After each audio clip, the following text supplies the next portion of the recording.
truly, my mother was an Orthodox Jewish feminist way before I was. So it was already kind of in my life. I always heard about, you know, why aren't women doing this, and why is it that women are kept from doing that? And, you know, my mother had a career. She was a clinical social worker. She worked throughout my life. I remember visiting her at work. I always thought it was neat seeing, you know, her work. And she had, you know, two master's degrees and then got a PhD. So that was part of my life. And she, you know, became very vocal as a Jewish feminist. So it wasn't anything I discovered. I think I had been raised like that. And certainly that was happening in Berkeley, you know, and other places around that time. She actually told me that she used to put on tefillin, which women didn't do then, and she was also the wife of an Orthodox rabbi. She would put on tefillin. I don't think she did it in public, but she would pray, you know, with daven with tefillin when I was a baby. I know my father used to have a newsletter that I found a few years ago at the congregation in Pennsylvania in the coal mining region. So it was called ha-Carmel.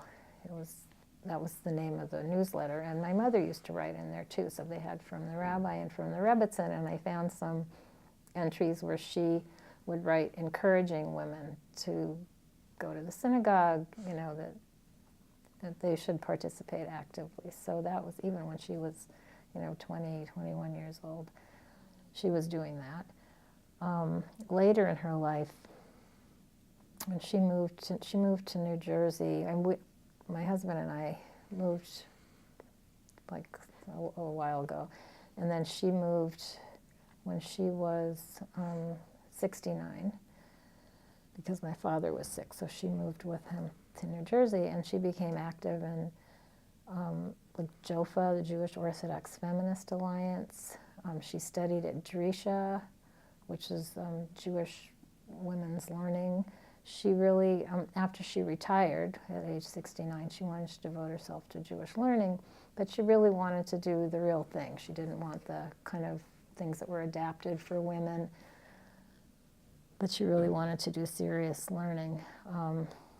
But she was very vocal. She used to go, there's the kind of Jewish day school where my children went.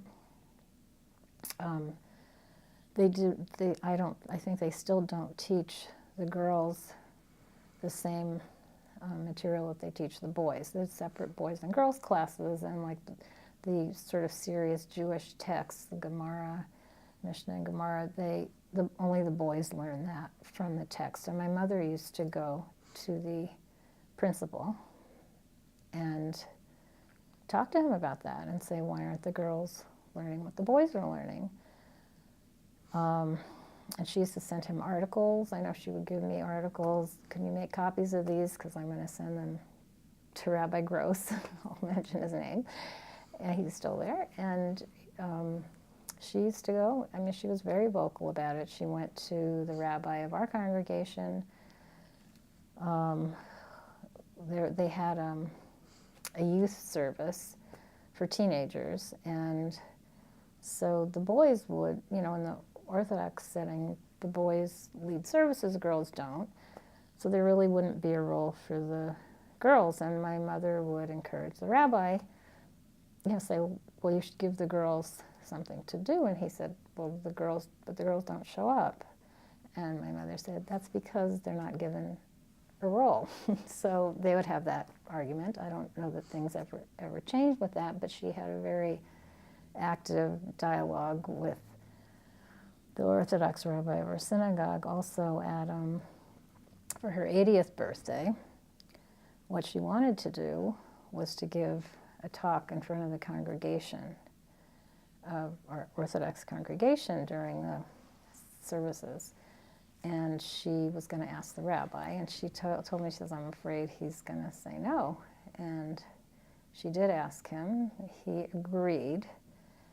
and she gave a Dvar Torah. She had researched it and spoke about, I think she spoke about tshuva, which is like repentance, which she spent months on that. And she went to the synagogue and practiced. She had me videotape her and practice so she could deliver it well. So that was wonderful. I mean, I remember that day she went up to the bima when it was time, and the congregation stood up for her, which was really nice. Because in the kind of traditional Orthodox congregations, that's unusual. I mean, in a lot of congregations, it's not. But she was really a fighter for those things, and her grandchildren were aware of that, and her grandchildren and great grandchildren. She used to, study Gemara with her grandchildren, and anyway, so I kind of grew up with that environment.